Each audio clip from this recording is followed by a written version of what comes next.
Hey guys, this is Abhishek. I welcome all of you to my channel. Today we will discuss about the German Expressionism. German Expressionist films become an important chapter in film history and its evolution. I hope this video will help you to understand about the German Expressionist movement in cinema.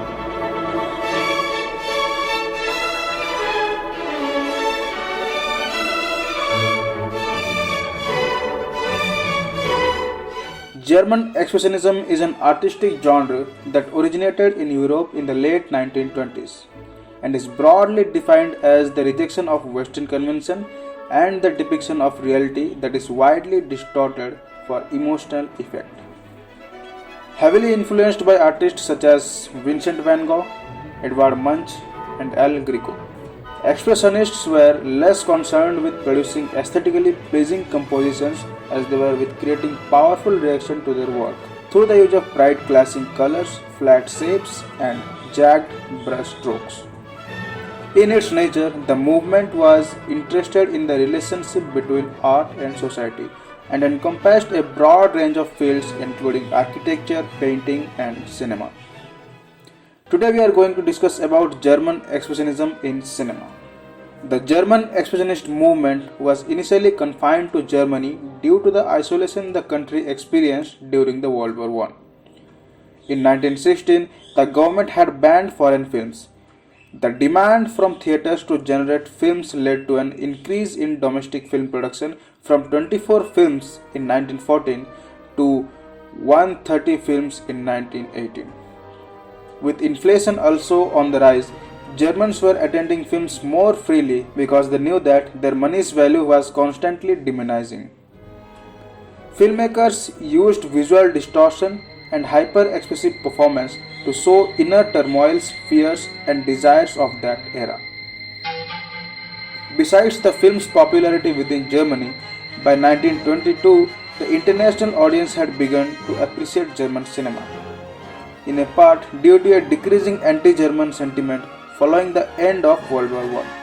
By the time the 1916 ban on imports was lifted, Germany had become a part of the international film industry. Various European cultures of the 1920s embraced an ethic of change and a willingness to look to the future by experimenting with bold new ideas and artistic styles. The first expressionist films made up for a lack of lavish budgets by using set designs with widely non-realistic, geometrically absurd angles, along with designs painted on the walls and floors to represent light shadows and the objects. The plots and stories of the expressionist films were often dealt with madness, insanity, betrayal, and other intellectual topics triggered by the experiences of World War I. Later films often categorized as part of the brief history of German Expressionism include Metropolis and M, both directed by Fritz Lang.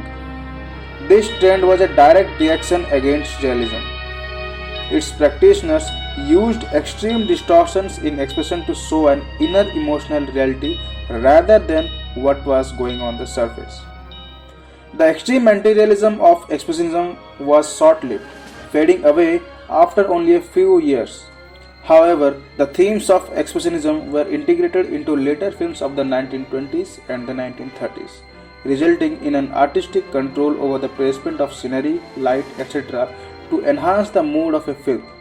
This dark, moody school of filmmaking was brought to the United States when the Nazis gained power and a number of German filmmakers immigrated to Hollywood. These German directors found US movie studios willing to embrace them, and several German directors and cameramen flourished there, producing a repertoire of Hollywood films that had a profound effect on the film as a whole.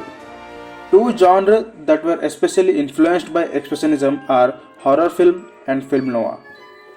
Carl Laemmle and Universal Studios had made a name for themselves by producing such famous horror films of the silent era as Lon Chaney's The Phantom of the Opera. German filmmakers such as Karl Freund set the style and mood of the Universal monster movies of the 1930s with their dark and artistically designed sets, providing a model for later generation of horror films.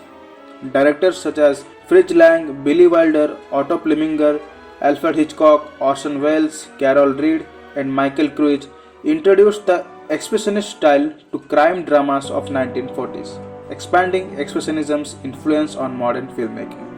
Let's look at some of the classic examples from German expressionism. The Cabinet of Dr. Caligari, written by Hans Janowitz and Karl Mayer. The Cabinet of Dr. Caligari was based on the writer's experience as World War I soldiers and their distrust of authoritarian leadership. The filmmakers choose to deliberately distort reality in order to disorient the audience to invoke a feeling of the time, rather than a truthful depiction or a realistic depiction. Nosferatu, the grandfather of all vampire movies that set the bar for every horror movie to come after. F.W. Murnau's film is a thinly veiled adaptation of Bram Stoker's Dracula, and it holds up today as one of the most visually effective horror films. Metropolis. Fritz Lang's silent film uses expressionist imagery to comment on technology-consuming society. The film is deep in exaggerated imagery, heightening the emotion that drives the plot. Some other major films are Destiny, From Morn to Midnight, The Golem, How He Came into the World, Warning Shadows, The Hand of Orlac, Waxwork, Verite, The Student of Prague, Faust, Dr. Mabuse, The Gambler, Sunrise, A Tale of Two Humans. The German silent cinema was arguably far ahead of Hollywood during the same period. The cinema outside Germany benefited both from the immigration of German filmmakers and from German expressionist developments in style and techniques that were apparent on the screen. The new look and techniques impressed other contemporary filmmakers, artists, and cinematographers, and they began to incorporate the new style into their work. In 1924, Alfred Hitchcock was sent by Gainsbourg Pictures to work as an assistant director and art director at the UFA-owned Babelsberg studio in Potsdam near Berlin on the film The Blackguard. The immediate effect of the working environment in Germany can be seen in his expressionistic set designs for that film. Hitchcock later said, "I acquired a strong German influence by working at the UFA studios." That picture showed a strong German influence, which I had acquired. German expressionism would continue to influence Hitchcock throughout his career. In his third film, The Lodger, Hitchcock introduced expressionist set designs, lighting techniques, and trick camera work to the British public against the wishes of his studio. His visual experimentation included the use of an image of a man walking across a glass floor, shot from the below, a concept representing someone pacing upstairs. This influence continued through the highly successful movie Psycho in 1916, wherein Norman Bates' blurred image seen through a shower curtain is reminiscent of Nosferatu shown through his shadow. Hitchcock's filmmaking in turn influenced many other filmmakers and so has been one of the vehicles that propelled the continued use of German expressionist techniques. Werner Herzog's 1979 film Nosferatu Phantom der Nacht was a tribute to F.W. Murnau's 1922 film. The film uses expressionist techniques of highly symbolic acting and symbolic event to tell its story. The 1998 film Dark City used stark contrast, raised movements, and fantastic elements. Stylistic elements taken from German expressionism are common today in films that need not reference contemporary realism, such as science fiction films. For example, Ridley Scott's 1982 film Blade Runner, which was itself influenced by Metropolis. Woody Allen's 1991 film Shadows and Fog is an homage to German and Austrian expressionist filmmakers such as Fritz Lang, George William Pabst, and F.W. Murnau. German expressionism holds a different value to filmmaking, as it lets you go beyond reality to explore the art form. So that's all for today. Hope you guys learned something new from this video. Subscribe the channel for more topics related to cinema. I will see you in the next video. Stay safe, stay healthy, and of course, stay creative. In these aliens, stuck in the lingering.